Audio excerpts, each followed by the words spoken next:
हरे कृष्ण सर्वांना. स्वागत आहे सर्वांचं. तर आहे ना, आपण आज 15वा अध्याय पाहणार आहे, ज्याचं नाव आहे पुरुषोत्तम योग. आपण प्रत्येकाने कधी ना कधीतरी गीतेचा 15वा अध्याय हा ऐकलेलाच असतो किंवा पठण केलेला असतो. तर अतिशय सुंदर असा हा अध्याय आहे. पाहूया, मंगलाचरण म्हणूया आपलं. ओम अज्ञानतिमिरांधस्य ज्ञानांजनशलाकया चक्षुरुन्मीलितं येन तस्मै श्री गुरवे नमः. श्री चैतन्य मनोभीष्टं स्थापितं येन भूतले स्वयं रूप कदा मह्यं ददाति स्वपदान्तिकं.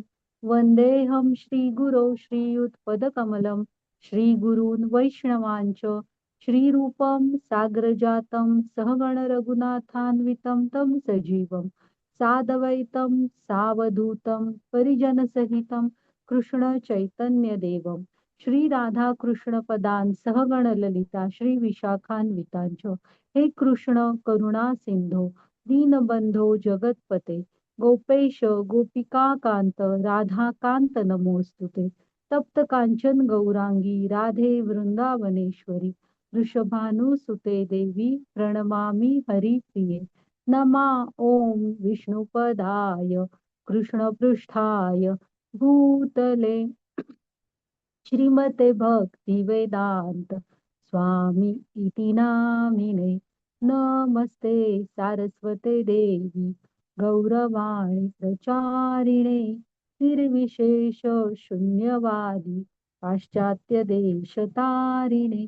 जय श्री कृष्ण चैतन्य प्रभु नित्यानंद श्री अद्वैत गदाधर श्रीवासादि गौर भक्त वृंद.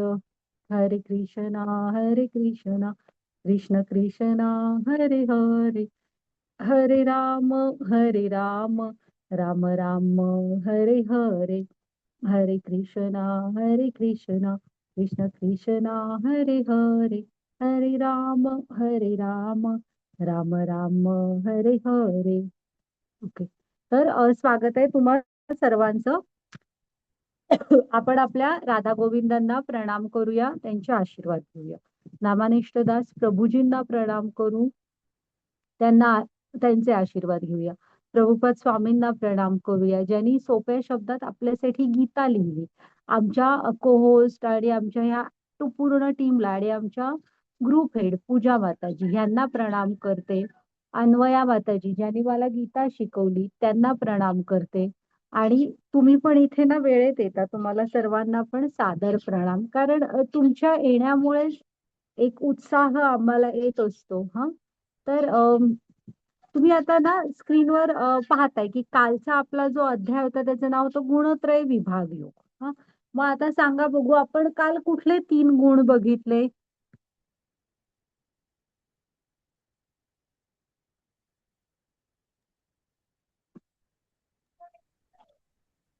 माताजी रजोगुण, तमोगुण आणि सत्वगुण. हा, बरोबर आहे.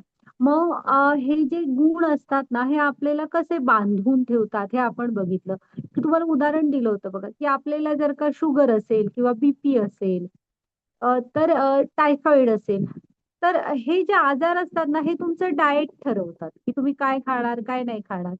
हा, तसं हे जे गुण असतात हे ठरवत असतात, की तुम्ही काय वागता. मग आपण पाहिलं होतं की प्रत्येक मनुष्य त्या त्या गुणांच्या प्रभावाखाली कसा वागतो, मग त्याच्या काय कृती करतो, त्याची आवड निवड, आणि मग त्या गुणामध्ये मृत्यू पावला तर पुढे कुठं जातो हे आपण बघितलेलं. मग अर्जुन काय विचारतो कृष्णाला, की ह्या गुणातीत कसं व्हायचं, कशी असतात ती लोक जी गुणातीत असतात, त्यांची लक्षणं काय आणि कसं. मग कृष्णाने गुणातीत लोकांचं वर्णन केलं होतं बघा. आणि त्याच्यानंतर गुणातीत व्हायचं असेल तर आपल्याला कृष्णांना शरण जायला हवं. आपल्याला मा च यो भी यो व भीचे, म्हणजे त्याला म्हणतात अनन्य भक्ती. आपल्या समोर ना दुसरा कुठलाही मार्ग नाहीये. एकतर तुम्ही ह्या त्रिगुणी माया, ही जी 3 गुण आहेत ह्याला माया म्हणतात. ह्या त्रिगुणी मायेचे म्हणजे मायेचे होऊ शकता, नाही तर कृष्णाचे. जर का आपल्याला कृष्णांना शरण गेलो ना, मग ही माया आपल्यावर काम करत नाही. तर आपल्याला शुद्ध सत्वगुणात जायचंय. हा, जे भक्तीमध्ये असतात ते हळूहळू आधी सत्वगुणात येतात आणि मग ते शुद्ध सत्वगुणाकडे येत असतात. जेव्हा तुम्ही कृष्णांशी जोडले जाता तेव्हा साधारण शुद्ध सत्वगुणात येतात आणि भक्तीचा प्रवास सुरू होतो. ओके. तर त्यासाठी आपल्याला कृष्णांना शरण जावं लागेल. एकट्याने होत नाही. भगवंतांची माया खूप दुस्तर आहे हा. आधी कधी कशी कुणाला कशामध्ये गुंतवून टाकेल आपलं आपल्याला कळणार नाही. हा, मग आता जी पुढची स्लाईड. तर आजचा जो अध्याय आहे ना त्याचं नाव पुरुषोत्तम योग असं आहे. हा, तर हा जो अध्याय ना ह्याच्यामध्ये भगवंतांनी स्वतःच्या धामाची माहिती दिलेली आहे. मग आता इथे आधी पुरुषोत्तम. हा, अ, पुरुषोत्तम म्हणजे काय? इथे आपण जे आहोत हे सगळे भगवंतांचे अंश. तुम्ही प्राणी असाल, मनुष्य, स्त्री पुरुष कायही असा, आपण भगवंतांवर आपले बीज प्रदाता पिता माता सगळं सगळं भगवंत आहे. मग हे पुरुषोत्तम कशामध्ये आहेत? तर आपण भगवंतांचं गोलोक चार्ट बघितलेला. मग भगवंत कुठे राहतात? गोलोक वृंदावनात. मग तिथून त्यांचे विस्तार होत होत अ, महाविष्णू, मग गर्भोदकशाही विष्णू आणि मग क्षीरोदकशाही विष्णू, हा असे विस्तार होतात. मग हे जे आहेत ना विस्तार, गर्भोदकशाही क्षीरोदकशाही विष्णूंपर्यंत, तर ह्या सगळ्यांमध्ये उत्तम कोण आहे? तर भगवंत, म्हणजे गोविंद रूपात जे आपले कृष्ण जे गोलोक धामात असतात ते. म्हणून त्यांना पुरुषोत्तम असं म्हटलेलं आहे. ह्या सगळ्यांमध्ये उत्तम असे. मग आता आपल्याला भौतिक जगापासून अलिप्त होणं म्हणजे ना, इथं तुम्हाला म्हटलं तसं भौतिक जगत आणि भगवंतांचं आध्यात्मिक जगत अशी तुलना केलेली आहे. हा, मग त्याच्यानंतर जेव्हा आत्मा स्थानांतर करतो तेव्हा कुठं जातो? म्हणजे ह्या आपल्या शरीरातच ना आपण आपले इंद्रिय, मन, बुद्धी आणि इंद्रिय ह्याच्यामध्ये जो विचार करत असतो ना ते पुढचं शरीर आपल्याला बनत असतं आपलं. आणि आत्मा पुढं जाताना की नाही, ही मागचं मन, बुद्धी आणि इंद्रिय घेऊन जात असतो, म्हणजे सूक्ष्म शरीर. का? तर त्याला तिथे जो विचार करत असतात तसलेच पुढचं शरीर आपलं बनलेलं असतं. ते ते कृष्णाने इथं सांगितलेलं आहे. मग ह्या अध्यायात पुढे पाहणार की कसा कृष्ण सगळ्यांचा देखभाल करताय. म्हणजे आपलं स्थूल शरीर, सूक्ष्म शरीर, आत्मा आणि भौतिक जगत आणि आध्यात्मिक जगत असं सगळ्यांचंच ते देखभाल करतायत. आणि मग वेदांत सूत्राचा सारांश सांगितलेला आहे. हा, माताजी घ्या पुढची स्लाइड. एक मिनिट. हा, माताजी वाचा तुम्ही पुढची स्लाइड घेऊन. तो हा वाचा, आले एक मिनिट.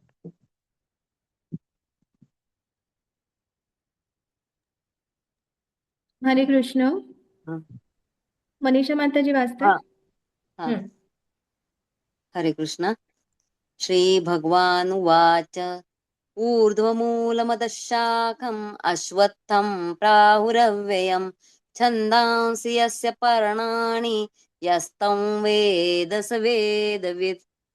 अर्थ वाचायचा का माताजी? अर्थ रेश्मा माताजी वाचतील हा, माताजी. ठीक आहे, ठीक आहे. हरे कृष्ण. श्री भगवान हरे. म्हणाले, असा एक शाश्वत वटवृक्ष आहे ज्याचे मूळ वर आहे आणि शाखा खाली आहेत आणि पाने वैदिक मंत्र आहेत. जो या वृक्षाला जाणतो तो वेदांना जाणतो. हरे कृष्ण.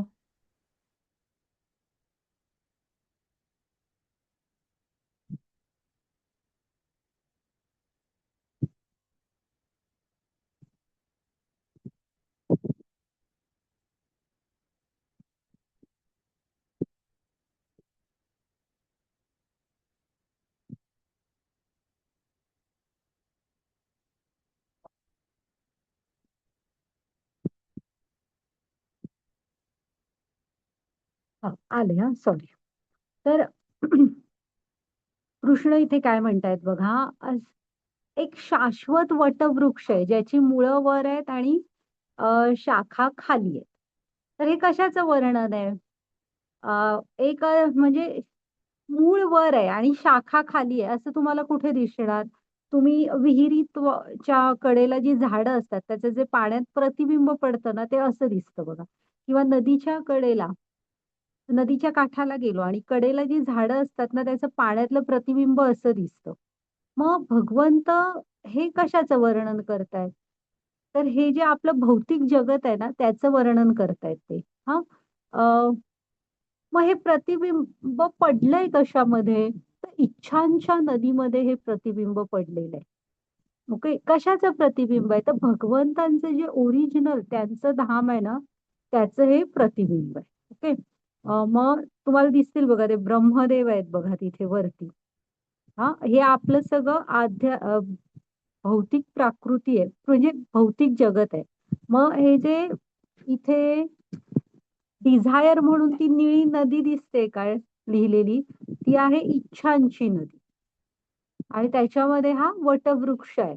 आणि कसा आहे तो, ज्याचं मूळ वर आहे, शाखा खाली आहेत आणि त्या शाखा खूप म्हणजे खूप पसरलेल्या आहेत. पुढे बघू त्याचा आदी, मध्य, अंत असं काहीही कोणाला कळत नाहीये. ओके. मग इथे कसं आहे माहितीये, आपण तुम्हाला एक उदाहरण सांगते. म्हणजे आपण ह्या ज्या भौतिक जगामध्ये ना, चुकीच्या ठिकाणी आपले आनंद शोधतोय. म्हणजे एक मुलगा बसलेला असतो. एक असा मुलगा जात असतो. त्याला नदीच्या किनारी जातो आणि त्याला ना काठावरच्या एका झाडाचं प्रतिबिंब दिसतं, आंब्याच्या झाडाचं नदीमध्ये पडलेलं. ओके. मग त्याला वाटतं की आपण आंबे खावे. म्हणून तो हे करतो. पाण्यात जातो म्हणजे असं थोडंसं पाण्यात जातो. पाणी हलतं, ओला होतो, पण हाताला काही लागतच नाही. काठावर येतो. परत नदीचं पाणी स्थिर होतं आणि परत नदीमध्ये त्या काठावरच्या आंब्याचं अं, हे पडतं प्रतिबिंब. त्याला आंबे खायला हवे असतात. म्हणून तो परत आतमध्ये उडी मारतो. पाणी हलतं, झाड काय हाताला लागत नाही, आंबे-बिंबे काही मिळत नाहीत, ओले होतात. परत काठावर येतो. विचार करत असतो असं का? मग एवढ्यात एक ना त्याला शेजारून लांबून असं थोडासा एक माणूस जाताना दिसतो. मग त्याला काय म्हणतात हाक मारून, "तुम्ही मला ह्या झाडाचे आंबे काढून द्याल का?" तर ते ते सगळं पाहत असतात. ते म्हणतात, "तू थांब, मी देतो तुला आंबे. हां, तुला आंबे खायचे तर मी देतो." आणि ते झाडावर चढतात. म्हणजे ते कुठे जे खरं झाड असतं त्याच्यावर चढतात आणि थोडेसे आंबे काढून त्या मुलाला देतात. तर आहे ना आपण इथे लक्षात घ्यायचं, की तो जो मुलगा आहे ना, ज्याला आंबे पाहिजेत, तो म्हणजे आपण आहोत. हं. आपल्याला इथे आनंद हवाय, पण आपण चुकीच्या ठिकाणी शोधतोय. हां. खरा आनंद हे तो जो मनुष्य आला, ज्यानी आंबे काढून दिले. हं. ते आहेत गुरु. त्यांनी त्याला बरोबर ते म्हणजे झाडावर चढून आंबे काढून दिले.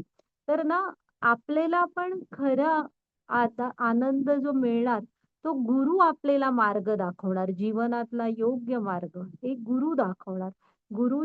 जेव्हा आपल्या जीवनात येणार, तेव्हाच आपला भगवंतांकडचा खरा प्रवास सुरू होणार. खरी दृष्टी आपल्यामध्ये येणार. नाहीतर आपण आहे ना, चुकीच्या ठिकाणी इथे आनंद शोधत असतो. आपल्या इंद्रिय सुखांना च्या मागे धावण्यात आपल्याला आनंद नाही सापडणार. जेव्हा आपण भगवंतांशी जोडले जाणार सर्व बाजूनी, तेव्हा बघा जो आनंद धावताय तुम्ही शोधत-शोधत, तो आपोआप आपल्याकडे येणार. त्यासाठी गुरूंचं जीवनात येणं म्हणजे महत्वाचं आहे आणि तुम्ही त्या मार्गावर चालायला हवं. ओके.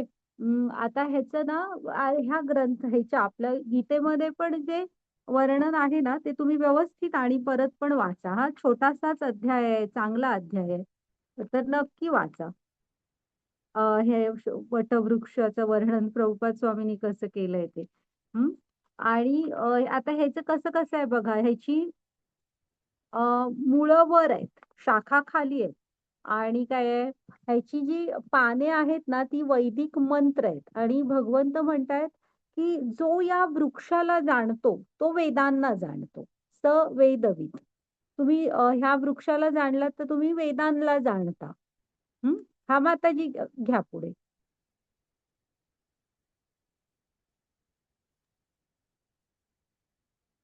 वाचा. हरे कृष्ण माताजी. अधश्चोर्ध्वं प्रसृतास्तस्य शाखा गुणप्रवृद्धा विषयप्रवालाः अधश्च मूलान्यनुसन्ततानि कर्मानुबन्धीनि मनुष्यलोके. हरे कृष्ण माताजी. हरे कृष्णा. या वृक्षाच्या त्रिगुणांनी पोषण केलेल्या शाखा खाली आणि वर पसरलेल्या आहेत. याच्या डहाळ्या म्हणजे इंद्रिय विषय आहेत. या वृक्षांची मुळे खालीही पसरलेली आहेत आणि ती मानव समाजाच्या सकाम कर्माशी बांधली गेली आहेत. हरे कृष्णा. हा, तर आहे ना, या वृक्षाला पोषण कुणी दिलंय सांगा? त्रिगुणांनी. त्यामुळे त्याला खत म्हणजे त्रिगुणही आहेत त्याचे, म्हणजे सत्व, रज आणि तम. आणि आपण त्याच्या प्रभावाखालीच असतो, त्यामुळे त्याला ते पोषण भरपूर मिळतंय. हम्म. आणि शाखा ह्या खूप पसरलेल्या आहेत, खाली वर इकडे तिकडे. हे जे डहाळ्या दिसत आहेत बघा तुम्हाला, फांद्या, हं, ते इंद्रिय विषय आहेत. आता इंद्रिय विषय पण खूप असतात, त्यामुळे त्या कुठे हे सुरू होतंय कुठे संपतोय कळत नाही. खूप म्हणजे खूप पसरलेलं आहे. ओके. आणि ह्याची जी मुळं आहेत ना, ती सकाम कर्मांशी बांधली गेलेली आहेत आपल्या. ओके. त्यामुळे ह्याचा जो पसारा आहे ना, तो कोणाला समजतच नाही. हा खूप म्हणजे खूप पसरलेला आहे. कुठं सुरू झालाय कुठे शेवट. कारण त्रिगुणांनी त्याला पोषण मिळतंय. सकाम कर्म त्याची मुळं आहेत. हे सगळं कसं आहे, स्ट्रॉंग आहे एकदम. त्यामुळे त्याला भरपूर तो पसरलाय. डेरेदार असा आहे तो वृक्ष. हा. आणि बघा कसं आहे, ब्रह्मदेव मुळाच्या तिकडे एकदम म्हणजे तिकडे उलट पहिल्या नंबरला ब्रह्मलोक आहे. मग त्याच्यात तिथे ना थोडस स्लाइड झूम करून बघू शकता तुम्ही. अं, ते वरच्या जे म्हणजे मुळाच्या इथल्या ज्या फांद्या आहेत ना, त्याच्यामध्ये देवी देवता वगैरे अशी जगत आहेत, लोक आहेत. मग त्याच्यानंतर जसं जसं खाली खाली याल ना फांद्यांच्या टोकांकडे, तसं मग मनुष्य, मग त्याच्यानंतर प्राण्यांच्या योनी वगैरे सुरू झाल्या आहेत बघा. हा. आता असा हा वटवृक्ष आहे. माताजी घ्या पुढे.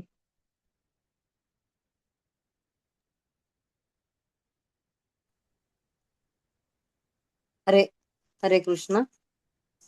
न रूपमस्येह तथोपलभ्यते नान्तो न चादिर्न सम्प्रतिष्ठा.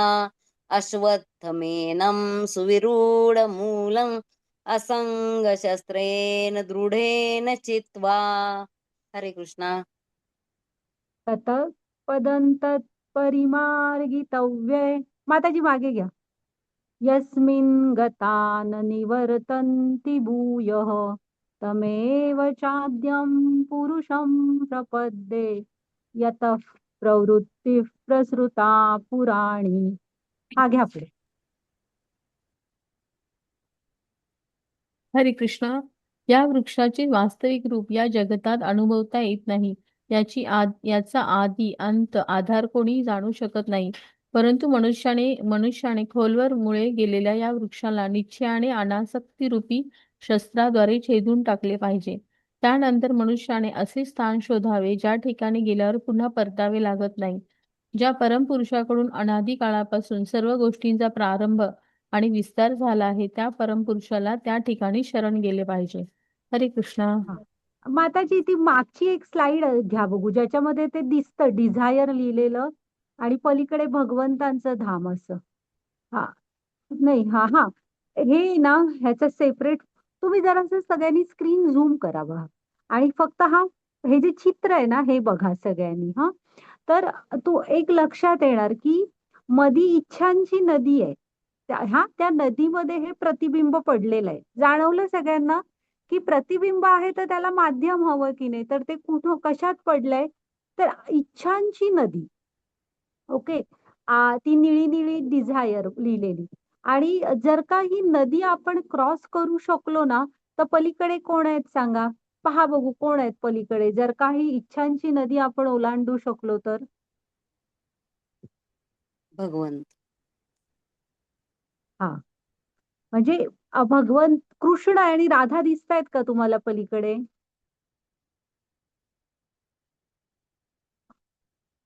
हो माताजी. दिसतायत ना? हो, आहेत आहेत. हा. म्हणजे ही इच्छांची नदी जर का आपण क्रॉस करू शकलो, ओलांडू शकलो, तर पलीकडे भगवंत आहेत, भगवंतांचं धाम आहे. हा. आपल्या आणि त्यांच्यामध्ये ना, त्यांच्या इच्छेने आपण इथे नाही आहोत. आपण इथे आहोत त्याला कारण आपल्या इच्छा आहेत. ओके. जर का ही इच्छांची नदी पार करू शकलो तर आपण कृष्णांपर्यंत जाऊ शकतो. फक्त ही माहिती दिलेली नाही. कृष्णानी माताजी घ्या आता पुढे. आता जे आपण वाचलं ना त्या श्लोकांमध्ये तुम्ही ही इच्छांची नदी पार कशी करू शकता ते पण सांगितलंय. हा हे बघा आधी काय म्हणतायत की मी मगाशी म्हंटल तसं हा जो वटवृक्ष आहे ना ह्याचं तुम्हाला वास्तविक रूप ह्या जगतात अनुभवताच येत नाही कारण तो इतका पसरलाय. आता बघितलं ना आपण त्याचं काय तो सुरू कुठे झालाय संपलाय कुठे काही कळत नाही. हा आणि ह्याची मुळं खूप खोलवर गेली आहेत कारण ती सकाम कर्मांशी बांधली गेलेली आहेत आणि आपल्याला प्रत्येक कर्माचं फळ हवं असतं. हा मग हा जो हे आहे ना हे जो वटवृक्ष आहे ह्यातनं जर का आपल्याला बाहेर पडायचं असेल तर आपल्यामध्ये अनासक्ती हवी. हा असंग शस्त्रेण दृढेन छित्वा कृष्णाने शब्द बघा काय वापरलेत की तुम्ही दृढ निश्चयाने अनासक्तीची तलवार हातात घ्या आणि ही मुळं छेदून टाका. हा तर आपण भगवंतांकडे जाऊ शकू. म्हणजे आपल्याला जर काही इच्छांची नदी पार करायची आहे तर तुमच्यामध्ये ज्ञान आणि वैराग्य ह्या दोन गोष्टी हव्या. वैराग्य म्हणजे अनासक्ती तेच ते. हा म्हणजे ज्ञान आणि अनासक्ती वैराग्य ह्या दोन तलवारीनी तुम्ही हे म्हणजे ह्या वटवृक्षातून बाहेर पडून आपण इच्छांची नदी पार करू शकू आणि भगवंतांकडे जाऊ शकू. मग भगवंतांचं धाम कसं आहे बघा. ज्या ठिकाणी गेल्यावर पुन्हा परतावे लागत नाही. ज्या परमपुरुषाकडून अनादी काळापासून सर्व गोष्टींचा प्रारंभ आणि विस्तार झालाय त्या परमपुरुषाला त्या ठिकाणी शरण गेले पाहिजे. आपल्याला एकतर तिकडे जायचंय आणि भगवंतांना शरण जायला हवं त्यासाठी आपण. ओके. आणि आपल्याकडे दोन शस्त्र हवीत. एक ज्ञान आणि दुसरं अनासक्ती वैराग्य. ओके. हा माताजी पुढे घ्या. कारण ना हे सगळं मनाशी बांधलेलं आहे. जोपर्यंत मन सगळ्यात अडकून राहणार तोपर्यंत मग तुम्हाला इथेच राहावं लागणार. हा वाचा माताजी.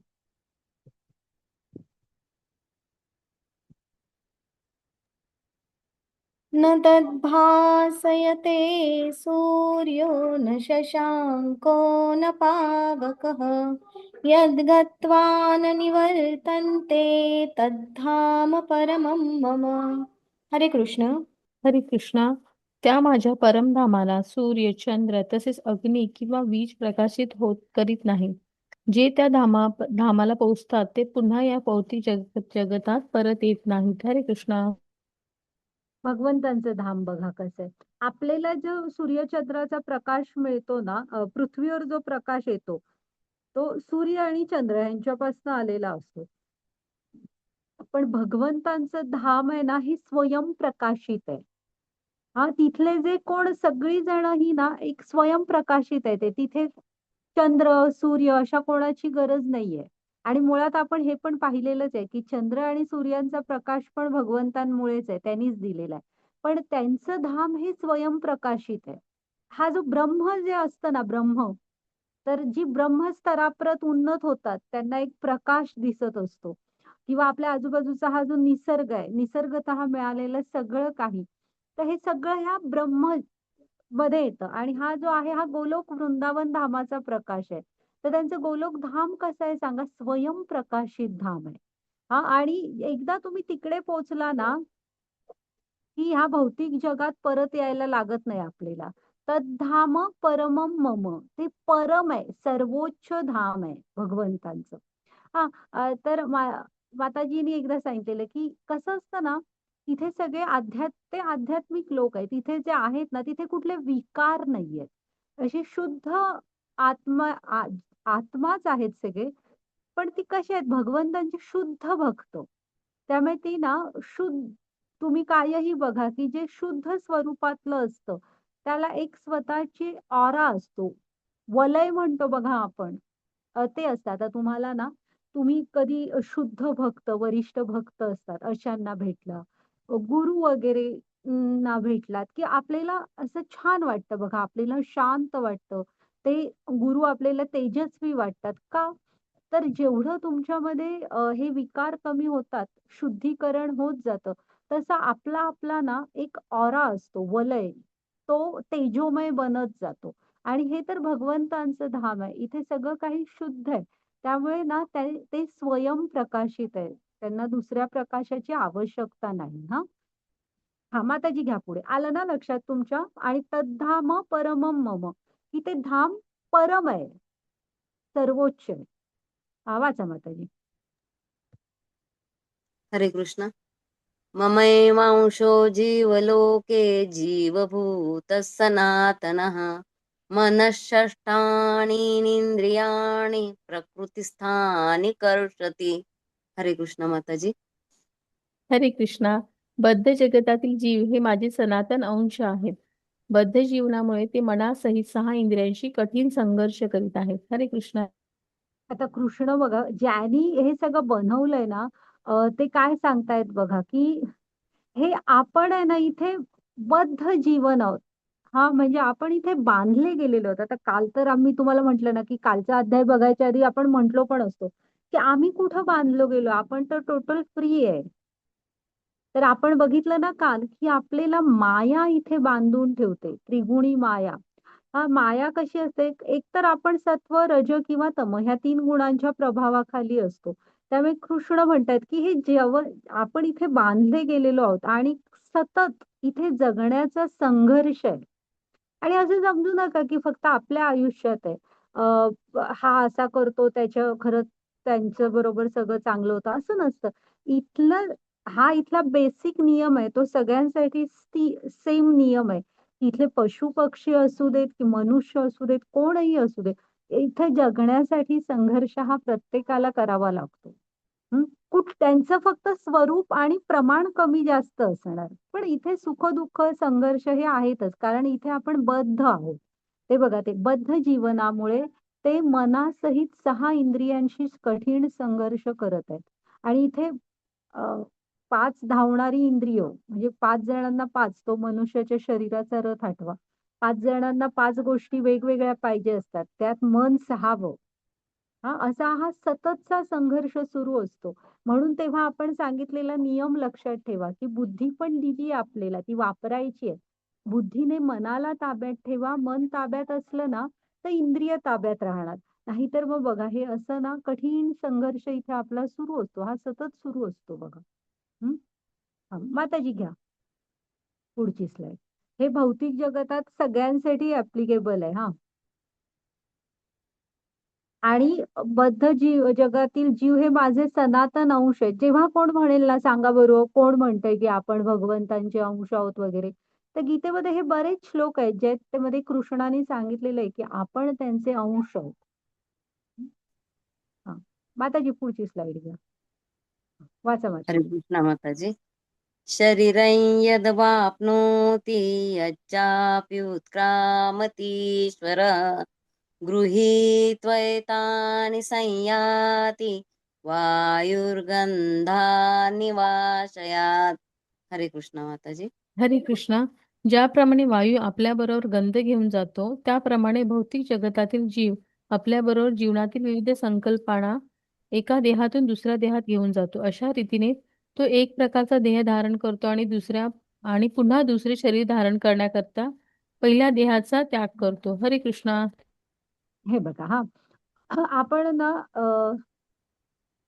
इथे काय म्हणतात, ज्याप्रमाणे वाऱ्याबरोबर सुगंध येत असतो, त्याप्रमाणे ना आपलं हे शरीर जेव्हा आत्मा सोडतो, तेव्हा आपली मन, बुद्धी आणि इंद्रिय ह्याने आपलं सूक्ष्म शरीर बनलंय, ते पुढे त्या शरीरात घेऊन जात असतो. म्हणजे काय होतं माहितीये, आता आपण असं बघा, एखाद्या मोठे सोनचाफ्याचं झाड असतात बघा, मोठी म्हणते गार्डन मध्ये तर मोठे वृक्ष असतात सोनचाफ्याचे वगैरे, किंवा साधा चाफा किंवा पारिजात, म्हणजे मोठी मोठी झाडं छान छान असलेल्या ठिकाणून तुम्ही गेलात ना, तर त्याचं थोडंसं पुढे गेल्यावर सुद्धा झाडा खालून जातात आणि पुढे गेल्यावर पण वाऱ्याबरोबर ना त्याचा छान वास सुगंध असा येत राहतो आपल्याला. वारा तो झाड म्हणजे ते फुलांचा तो सुगंध पुढेपर्यंत नेत असतो. तसं आपलं जे पुढचं शरीर आहे ना, ते पण काही कृष्ण आपल्यासाठी ठरवत नाहीत. जे आपल्याला ठराविक मर्यादित स्वातंत्र्य मिळालेलं आहे ते तुम्ही कसं वापरता, तुमच्या इच्छा काय आहेत त्याप्रमाणे ते ठरत असतं. अं, हे बघा हा अशा रीतीने तो एक प्रकारचा देह धारण करतो आणि पुन्हा दुसरे शरीर धारण करण्याकरता पहिल्या देहाचा त्याग करतो. तर ना ह्या आता शरीरात पहिल्या देहाचा त्याग करतो तो पुढचं शरीर धारण करायला.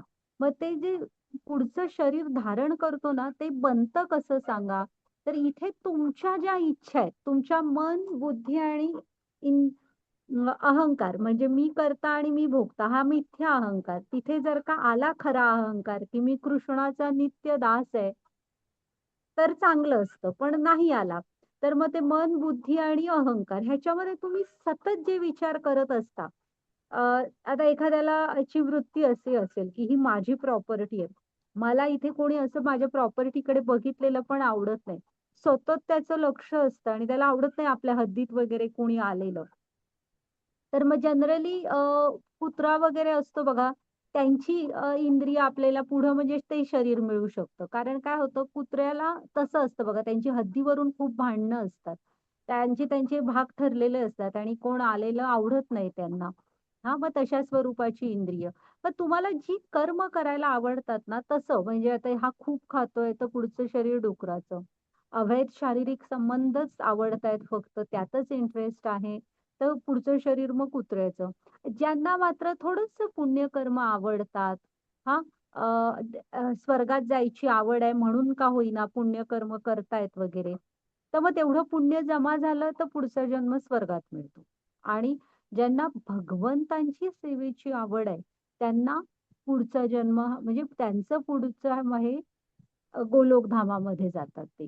जर का तुम्हाला आवड असेल, त्याप्रकारे तुम्ही जीवन जगत असाल कृष्ण भावना भावी, तर पुढचं शरीर आध्यात्मिक, मग भगवंतांचं धाम. हां, म्हणजे पूर्ण आपल्या हातात आहे आणि तुम्ही ह्या जन्मातल्या सूक्ष्म शरीरात जे विचार करता, तसं ते पुढचं बनत असतं.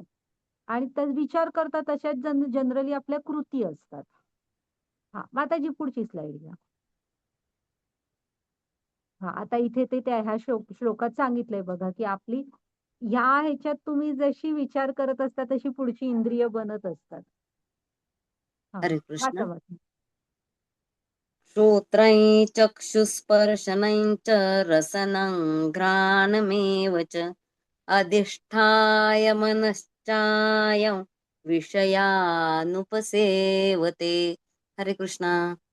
हरे कृष्णा. अशा प्रकारे जीव दुसरे स्थूल शरीर धारण करून मनाशी केंद्रित झालेले कान, नेत्र, जिव्हा, नाक आणि स्पर्श इत्यादी विशिष्ट प्रकारची इंद्रिये प्राप्त करतो. अशा रीतीने तो एका विशिष्ट प्रकारच्या इंद्रियाविषयी विषय समूहाचा उपभोग घेतो. हरे कृष्णा. हां, तर हेही आपल्या हातात आहे, की पुढे तुम्ही कुठे जाणार आहात. तुम्ही इकडे जो विचार करताय ना, त्या प्रकारचा हा इंद्रियांचा समूह असणारं पुढचं शरीर आपल्याला मिळत असतं, की कृष्ण हृदयातच असतात. ते काय म्हणतात, की म्हणजे कसं आहे, तुम्हाला तीच खरी इच्छा आहे, प्रामाणिक इच्छा बाबा ह्यांना हेच करायचंय, तर मग होऊ दे तुमच्या मनासारखं. हं. कारण एक मर्यादित स्वातंत्र्य दिलेलं आहे. मग जी आपली इच्छा आहे ना, खूपच मांसाहार आवडतोय, तर त्या टाईपचं शरीर असणारं म्हणजे की ज्याने नखं-बिखं तीव्र धारदार असतील, ताजं-ताजं मांस खाऊ शकाल, असं शरीर. ओके. त्यामुळे तशी इंद्रिय मिळत असतात. तुम्ही ह्या शरीरात जसे विचार करताय तशी.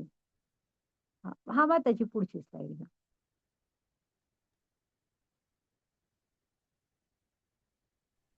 हरे कृष्ण. उत्क्रामन्तं स्थितं वापि भुञ्जानं वा गुणान्वितं विमूढानानुपश्यन्ति पश्यन्ति ज्ञानचक्षुषः. हरे हरे कृष्ण. कृष्णा. जीव आपल्या देहाचा त्याग कसा करतो, तसेच प्राकृतिक गुणांच्या प्रभावामुळे तो कोणत्या प्रकारच्या देहाचा उपभोग घेतो, हे मूर्ख लोक जाणू शकत नाहीत. परंतु ज्याला ज्ञानचक्षु आहेत, तो हे सर्व पाहू शकतो. हरे कृष्णा.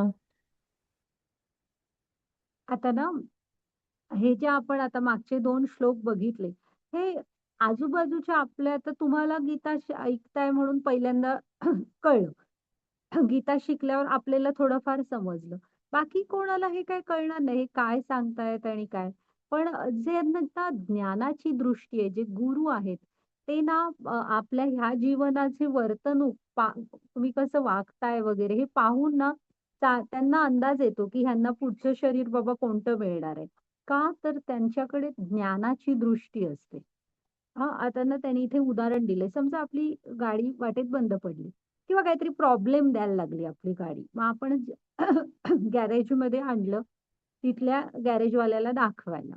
हां, तर साधारण गाडीच्या आवाजावरूनच ना मेकॅनिकलला बऱ्यापैकी अंदाज आलेला असतो, की गाडीच्या कुठल्या पार्टमध्ये प्रॉब्लेम असेल, काय प्रॉब्लेम असेल. हां, का सांगा? तर त्यांना त्यातलं नॉलेज आहे. हां, आपल्याला साधारण गाडी उघडून पटकन कळणार नाही, की हिच्या कुठल्यात काय बाबा प्रॉब्लेम आहे म्हणून ते असं करतंय. तर ना त्यासाठी जर गुरु जे असतात, ज्यांना ज्ञानाची दृष्टी आलेली आहे, त्यांना ना आपलं हे जीवन बघूनच कळतं, की पुढचं कुठलं शरीर आपल्यासाठी आपण तयार करून ठेवलेलं आहे. ज्यांना परंतु ज्याला ज्ञानचक्षू आहे, तो हे सर्व पाहू शकतो. ज्यांचा ह्या कशाशी अध्यात्माशी संबंध नाही त्यांना हे काही कळणार नाही. पण ज्ञानचक्षू असणाऱ्यांना हे समजू शकतं. हां, घ्या माताजी पुढे.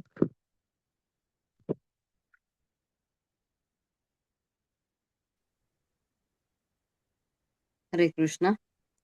यतन्तो योगिनश्चैनं पश्यन्त्यात्मन्यवस्थितं यतन्तोऽप्यकृतात्मानो नैनं पश्यन्त्यचेतसः. हरे कृष्ण.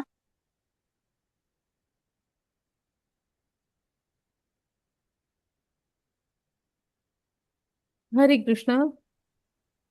प्रयत्न करणारे आत्मसाक्षात्कारी योगीजन हे सर्व स्पष्टपणे पाहू शकतात, परंतु ज्यांचे मन अविकसित आहे आणि ज्यांना आत्मसाक्षात्कार झालेला नाही, ते प्रयत्न करूनही काय घडत आहे हे जाणू शकत नाही. हरे कृष्ण. हां, तर इथे चैतन्य महाप्रभू आणि त्यांचे सगळे पार्षद दाखवलेत बघा. तर हे जे आहेत ना, हे आत्मसाक्षात्कारी होते. आत्मसाक्षात्कारी म्हणजे काय? जगाला चमत्कार करून दाखवत नव्हते. तर ते आत्मसाक्षात्कारी म्हणजे काय असतो तत्वतः अर्थ, की त्यांनी आत्मा आणि परमात्म्याचा संबंध काय आहे हे जाणलेलं असतं आणि तो जोडून घेतलेला असतो. हं. तर अशी जी लोकं असतात ना, ते हे सगळं स्पष्टपणे पाहू शकतात. आता आपण म्हटलो होते, की तुम्ही पुढचं शरीर तुम्हाला कोणतं मिळेल, कुठल्या मार्गाने आपली ही वाटचाल सुरू आहे. परंतु ज्यांचे मन अविकसित आहे, ज्यांना आत्मसाक्षात्कार झालेला नाही, ते प्रयत्न करूनही काय घडत आहे हे जाणू शकत नाही. हां, म्हणजे इथे हे जे गुरु असतात, ज्यांनी शास्त्रांचा अभ्यास केलाय, त्यांच्या गुरूंच्या मार्गदर्शनाखाली भगवंतांशी संपर्क केलेला, अशांना ज्ञानाची दृष्टी आलेली असते आणि ते हे सगळं पाहू शकतात. हां, हां. माताजी पुढची स्लाईड घ्या. बाकीच्यांना हे पटणारही नाही आणि त्यांना कळणार पण नाही. हरे कृष्ण. यदादित्यगतं तेजो जगद्भासयतेऽखिलं यच्चन्द्रमसि यच्चाग्नौ तत्तेजो विद्धि मामकम्. हरे कृष्ण. हरे कृष्ण. अखिल जगताचा अंधकार नाहीसे करणारे सूर्याचे तेज माझ्यापासून उत्सर्जित होते आणि चंद्राचे व अग्नीचे तेज माझ्यापासूनच उत्सर्जित होते. हरे कृष्ण. आता ना कृष्ण कसं आपल्या म्हणजे सगळी हे भौतिक जगत, आध्यात्मिक जगत हां आणि आपलं स्थूल शरीर, सूक्ष्म शरीर ह्या सगळ्यांची कशी काळजी घेतात हे बघूया आता ह्या श्लोकांमध्ये. तर आपल्याला इथे म्हणजे अखिल जगताचा अंधकार नाहीसे करणारे सूर्याचे तेज आणि तुम्हाला माहित आहे सूर्यप्रकाश आपल्याला जगण्यासाठी खूप आवश्यक आहे. पुन्हा वनस्पती अन्न तयार करतात सूर्यप्रकाश वापरून. त्यामुळे ना सूर्यप्रकाश महत्वाचा आहे. मग सूर्यप्रकाश म्हणा, चंद्राचा प्रकाश, अग्नीचे तेज हे सगळं भगवंतांपासून आलेलं आहे. जे आपल्याला इथे जीवन जगण्यास खूप आवश्यक आहे. हां, घ्या माताजी पुढची स्लाईड.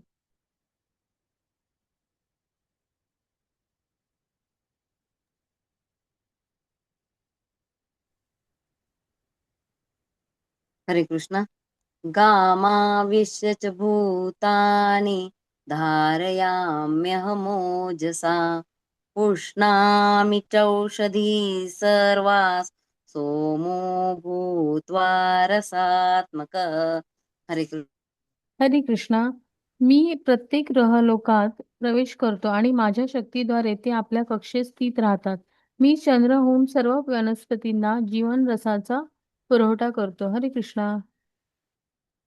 हा आता कृष्ण काय सांगतायत बघा, की प्रत्येक ग्रहलोकात प्रवेश करून ना त्यांनी धारण केलेलं आहे त्यांना, म्हणून ते त्यांच्या त्यांच्या कक्षेत स्थिर आहेत. नाहीतर ना तुम्ही ठरवा की एखादा मोठा गोल फुटबॉल नाही तर बास्केटबॉल वर टाका आणि तरंगत ठेवा, किंवा कलिंगड वर ठेवा आणि तरंगत ठेवा. सहजासहजी त्याचे असलं काहीतरी मॉडेल आपल्याला जर का बनवायचंच असेल तर केवढं व्याप असतं ते, असं सायन्स मधलं जरी एखादं मॉडेल बनवायचं असलं तर. आणि तुम्ही विचार करा की आपण हे म्हणतोय निसर्गतः सगळे फिरतायत. हं? जर इतके म्हणजे अनंत काळापासून हे ग्रह त्यांच्या त्यांच्या कक्षेत व्यवस्थित फिरतायत, कधी कोणाला कोण धडकत नाही वगैरे, हे त्यांना कंट्रोल करणारं कोणतरी असल्याशिवाय असेल का सांगा? तर इथे कृष्ण सांगतायत बघा, त्यांनी प्रत्येक ग्रहलोकामध्ये प्रवेश करून त्यांच्या शक्तीद्वारे धारण केलेलं आहे हे सगळं. हां, म्हणून ते त्यांच्या त्यांच्या कक्षेत स्थिर आहेत. आणि मी चंद्र होऊन वनस्पतींना जीवनरसाचा पुरवठा करतो. आता ना हा जो चंद्राचा प्रकाश आहे ना, खूप औषधी आयुर्वेदामध्ये आपल्याला माहित आहे बघा, की तो घ्यावा अंगावर. हां, आणि आयुर्वेदाचं हे आवाज येतोय का माताजी माताजी? होस्ट करा ना माताजी, रेश्मा माताजी.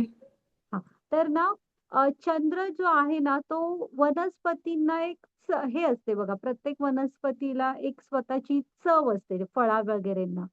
तर त्या फळांना वगैरे ती चव देतो आणि वनस्पतींमध्ये जे औषधी गुणधर्म आहेत ना, ते चंद्राच्या प्रकाशापासून मिळत असतात. ओके.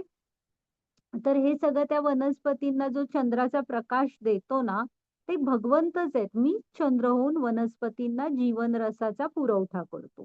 हं. आलं लक्षात? हा घ्या माताजी. त्यामुळे ह्या जी चव आहे, ही औषधी गुणधर्म आहेत, हे सगळं भगवंतांमुळेच येतं त्या वनस्पतींमध्ये. हरे वाचा कृष्ण. माताजी. अहं वैश्वानरो भूत्वा प्राणिनां देहमाश्रितः प्राणापानसमायुक्तः पचाम्यन्यै चतुर्विधम्. हरे कृष्णा. हरे कृष्णा. सर्व प्राणीमात्रांच्या देहामधील जठराग्नी मी आहे आणि 4 प्रकारच्या अन्नाचे पचन करण्याकरता मी प्राण व अपान वायूंशी संयोग साधतो. हरे कृष्णा. हा पण श्लोक लक्षात ठेवा हा. अहं वैश्वानरो भूत्वा.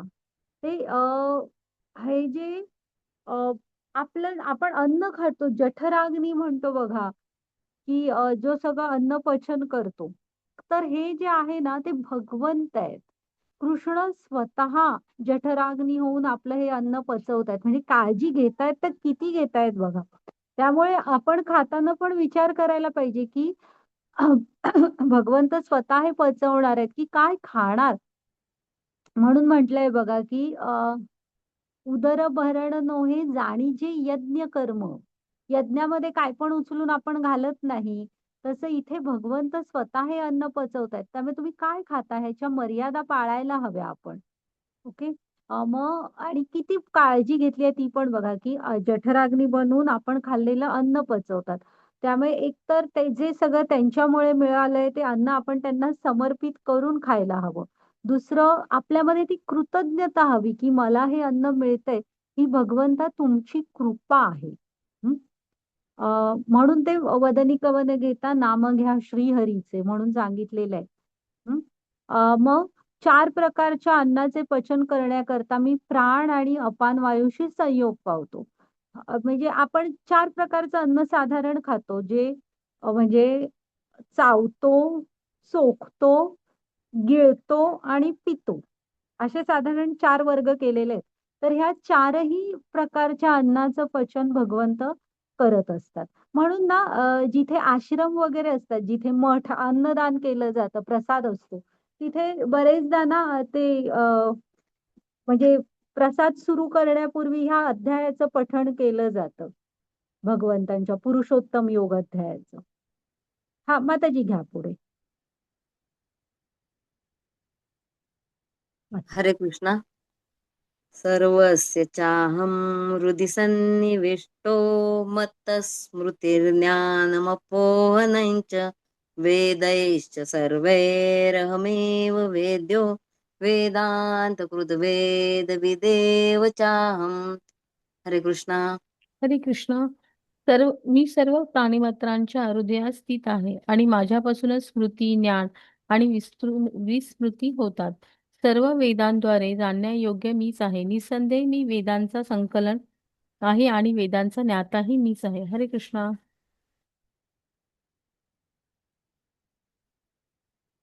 चालेल. तर भगवंत जे आहेत ना ते सर्व प्राणिमात्रांच्या हृदयात स्थित आहेत. हा जो श्लोक आहे ना 15.15 हा सगळ्यांनी पाठ करा हा. हे वेदांत सूत्राचं सार आहे की भगवंत सर्व प्राणिमात्रांच्या हृदयात स्थित आहेत. परत एकदा म्हणतात बघा की मी प्रत्येकाच्या हृदयात आहे. हा, त्यांच्यापासूनच स्मृती, ज्ञान आणि विस्मृती होतात. आपल्याला जे लक्षात राहायची क्षमता आहे ती स्मृती, ज्ञान आणि विस्मृती म्हणजे मागच्या जन्मांमधलं आपण सगळं विसरलेलो असतो. हे सगळं भगवंतांपासून होत असतं आणि ते राहतात कुठे? हृदयात. हा, आता ना इथे प्रभुपाद स्वामींनी एक पॉइंट सांगितलेलं आहे की हे सगळं आपण ह्या ज्या गोष्टी आहेत ना स्मृती, ज्ञान आणि विस्मृती ह्या कोणाशी जोडतो? मेंदूशी जोडतो, ब्रेन बरोबर जोडतो. तर कृष्ण इथे म्हणतात की मी हृदयात राहतो आणि माझ्यापासून हे होतं म्हणजे हे हृदयाशी जोडलेलं आहे. हा, कारण भगवंत तिथे असतात आणि भगवंतच आपल्याला स्मृती, ज्ञान, विस्मृती देतात. मग प्रभुपाद स्वामी म्हणतात की हा मॉडर्न सायन्ससाठी संशोधनाचा विषय आहे की कारण आपली शास्त्र तुम्ही बघाल तशी चुकीची नाहीयेत. तशी नाहीत म्हणजे ती चुकीची नाहीच आहेत. आता बऱ्याच गोष्टी त्यातल्या पुन्हा मॉडर्न सायन्स जसंच्या तसं स्वीकारतं. हं. तर आहे ना ती दक्ष प्रजापती ते यज्ञ करतात ती गोष्ट आपल्याला सगळ्यांना माहित आहे. शंकरांना फक्त आमंत्रण देत नाहीत बघा. शंकरांना कमी दाखवण्यासाठीच तो यज्ञ केलेला असतो. आणि मग ते यज्ञाचं काय होतं वगैरे आपण 18व्या अध्यायात आणि ती गोष्ट बघणारच आहोत. तर आपण ते बघितलं काय होतं वगैरे. मग सती जेव्हा योगाग्नीने स्वतःला जाळून घेते, ते नंदी जाऊन शंकरांना सांगतो, तेव्हा शंकर एकदम क्रोधात येतात आणि अ, ते तिथे येतात. सगळ्या यज्ञाचा विध्वंस वगैरे होतो. तेव्हा ना त्यांचं डोकं हे उडवून टाकतात शिवजी, शंकर. मग नंतर ना ब्रह्मा सगळ्यांना शांत करतात आणि ब्रह्मा सांगतात की हा यज्ञ आहे आणि जो यज्ञ सुरू होतो तो पूर्ण झालाच पाहिजे. त्यामुळे ते शंकरांना शांत करतात आणि सांगतात की त्यांना जिवंत करा, दक्ष प्रजापतींना. मग ते दक्ष काय माहिती आता की तिथे कुठं त्यांना ते बकरीचं की बकरा ते कोणाचं डोकं मिळतं आणि शंकर ते जोडून टाकतात त्यांना आणि जिवंत करतात. तर आहे ना आता डोकं तर बकरीचं होतं की नाही तरी पण ते जागे म्हणजे जिवंत झाल्यावर त्यांना ते सगळं लक्षात असतं की आपण काय करून बसलो आणि काय त्याचे परिणाम झाले. त्यामुळे ते सगळ्यांची माफी मागतात आणि शंकरांचा जो अपराध केलेला असतो त्याचा पश्चाताप म्हणून काशी क्षेत्रात जातात आणि ओम नमः शिवायचा जप करत पुढचं आयुष्य घालवतात. हा, मग आता डोकं बकरीचं लावलं होतं, त्यांचं तर गेलं होतं, पण त्यांना ते सगळं लक्षात होतं ना. त्यामुळे प्रभुपाद स्वामींचं म्हणणं आहे की हा रिसर्चचा विषय आहे आपल्यासाठी. मग त्याच्यानंतर ना हे वेदांत सूत्राचं सार आहे बघा, की सर्व वेदांद्वारे जाणण्यायोग्य मीच आहे. हा, वेदांचा अभ्यास करायचा आहे तर तो कृष्णांना जाणण्यासाठी असा काहीतरी अभ्यास केला तुम्ही बाबा. वेदांचा अभ्यास म्हणजे ते खूप मोठं प्रस्थ आहे. आपल्याला एक जन्म पुरणार नाही. पण आपण वेदांचा अभ्यास करत गेलो आणि कृष्णांपर्यंत नाही पोहोचलो तर तो अभ्यास शून्य आहे. हा, कारण वेदांद्वारे जाणण्यायोग्य मीच आहे. हा, वेदांचे संकलक, ज्ञाते म्हणजे वेद निर्माण कुणी केलेत? कृष्णाने. त्याचं ज्ञान ब्रह्मांना दिलं कोणी? कृष्णाने. आणि त्या वेदांद्वारे जाणण्यायोग्य पण कोण आहेत? कृष्ण आहेत. हे वेदांत सूत्राचं सार सांगितलेलं आहे भगवंतांनी. ओके. हा, माताजी पुढची स्लाइड घ्या आणि सगळ्यांनी हा 15.15 श्लोक पाठ करा. हा, समजून घ्या, थोडस वाचा त्याला. हरे कृष्ण. द्वाविमौ पुरुषौ लोके क्षरश्चाक्षर एव च. क्षरः सर्वाणि भूतानि कूटस्थोऽक्षर उच्यते. हरे कृष्ण. हरे कृष्ण. च्यूत क्षर, अच्युत अक्षर असे जीवांचे दोन वर्ग आहेत. भौतिक जगतात सर्व जीव च्यूत असतात आणि आध्यात्मिक जगतातील प्रत्येक जीवाला अच्युत असे म्हटले जाते. हरे कृष्ण. हा, आता कसं आहे माहितीये, च्यूत आणि अच्युत म्हणजे क्षर आणि अक्षर. आपण आहोत ते काही ना काहीतरी अधपतन झालंय म्हणून इथे आहोत. आणि जे आध्यात्मिक जगतात असतात ते अच्युत असतात, ती शुद्ध आत्मे असतात.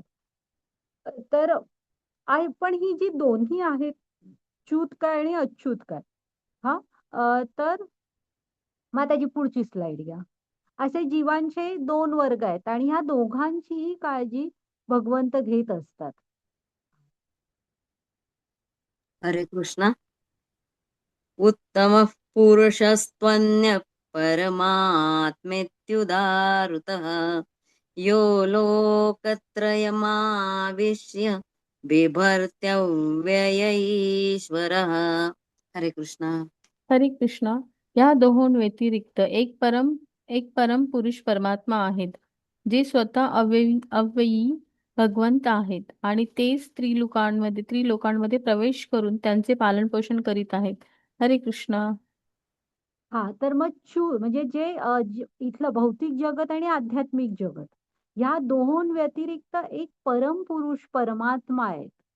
हा, हे बघा, हे समोर आपले श्यामसुंदर मनमोहन कृष्ण गोविंद, जे स्वतः अव्ययी भगवंत आहेत आणि त्रिलोकांमध्ये प्रवेश करून सर्वांचं पालन, म्हणजे तुम्ही जर असं नाही समजायचं की मी आध्यात्मिक जगतात गेलोत आणि माझ्या कृष्णांवर मी अवलंबून नाही, असं नाही. तुम्ही इथं असलात तरी भगवंतांवरनीच सगळं दिलंय, काळजी घेतली आहे, अवलंबून आहोत. आणि जरी आध्यात्मिक लोकात गेलो तरीही आपण भगवंतांवरच अवलंबून असणार आहे. आणि हा ऍक्च्युली थोडासा फरक आहे. भगवंतांचं धाम कसं आहे ना, तिथं सगळीच जण भगवंतांवर अवलंबून असतात आणि त्याला उलट भक्तीचं एक स्वरूप समजलं जातं. पण ना इथे, आपल्या इथे ना भौतिक जगतामध्ये एका ठराविक वयानंतर मुलांनी आई वडिलांवर अवलंबून राहणं सुद्धा चांगलं समजलं जात नाही. हा हा फरक आहे भौतिक आणि आध्यात्मिक जगतातला. पण तुम्ही इथेही कृष्णांवर अवलंबून असणार आहे आणि तिथेही गेलात तरी भगवंतांवरच अवलंबून असणार. कृष्ण त्यांची पण काळजी घेतात. हं, म्हणजे सगळ्यांच्या पालन पोषणाची त्यांचं एक नावच आहे विश्वंभर. विश्वाचं भरण पोषण करणारे आहेत. त्यामुळे आपण त्यांना अवश्य नैवेद्य वगैरे अर्पण करायला पाहिजे, की जे विश्वाचं भरण पोषण करणारे आहेत त्यांनी आपलं काहीतरी ग्रहण केलं तर आपोआप विश्वापर्यंत पोहोचणार आहे सगळ्या. हा, माताजी घ्या पुढची स्लाइड. हरे कृष्ण. यस्मात्क्षरमतीतोऽहम् अक्षरादपि चोत्तमः अतोऽस्मि लोके वेदे च प्रथितः पुरुषोत्तमः. हरे कृष्ण. हरे कृष्ण. मी च्यूत आणि अच्युत यांच्याही अतीत, दिव्य आणि सर्वश्रेष्ठ असल्यामुळे जगतामध्ये तसेच वेदांमध्ये पुरुषोत्तम म्हणून प्रसिद्ध आहे. हरे कृष्ण. हा, मग तुम्ही भौतिक जगत घ्या किंवा आध्यात्मिक जगत घ्या, हा, हे भगवंतही त्याच्याही पलीकडे आहेत, दिव्य सर्वश्रेष्ठ आहेत. आणि सगळीकडे म्हणजे सगळ्यांमध्ये, वेदांमध्ये सगळीकडे पुरुषोत्तम म्हणून जाणले जातात ते. हा, हे जे भगवंत आहेत आपले, त्यांना काय म्हटलं जातं? पुरुषोत्तम. हा हा, माताजी घ्या पुढची स्लाइड. हरे कृष्ण. यो मामेवमसम्मूढो जानाति पुरुषोत्तमं स सर्विद भजति मां सर्वभावेन भारत. हरे कृष्ण. हरे कृष्ण. जो मला संशयरहित होऊन पुरुषोत्तम भगवान म्हणून जाणतो तो सर्वज्ञ होय. म्हणून हे भारता, तो माझ्या भक्तीमध्ये पूर्णपणे संलग्न होतो. हरे कृष्ण. तर आता इथे ना, जेव्हा तुम्ही असतील तुम्हाला शंका वगैरे, त्या जिज्ञासा तुम्ही गुरूंशी, प्रगत भक्तांशी बोलून दूर केल्या आणि संशय रहित होऊन जेव्हा तुम्ही भगवंतांना मानता ना, त्यांच्याशी जोडून घेता, त्याला कृष्ण सर्वज्ञ म्हणतायत हो. सर्वविद, सर्वज्ञ म्हणतायत. आणि असं जेव्हा तुम्ही होता, तेव्हा भगवंतांशी जोडून घेतल्याशिवाय बाजूला राहूच शकत नाही. कारण जो भक्तीमध्ये जोडला जातो, त्याच्याच हृदयात हे वरचं म्हणजे संशयरहित होऊन पुरुषोत्तम भगवान म्हणून मला जाणता. हे जेव्हा तुम्ही भक्तीमध्ये येता, त्यांच्याशी जोडले जाता, तेव्हाच ते शक्य आहे. आणि त्यामुळे अशी लोकं ही भगवंतांचे शुद्ध भक्त असतात. हं. हां, घ्या माताजी. त्यासाठी गरज आहे ती तुम्ही भगवंतांशी पूर्ण संशयरहित होऊन, पूर्ण समर्पणाने जोडलं जाण्याची.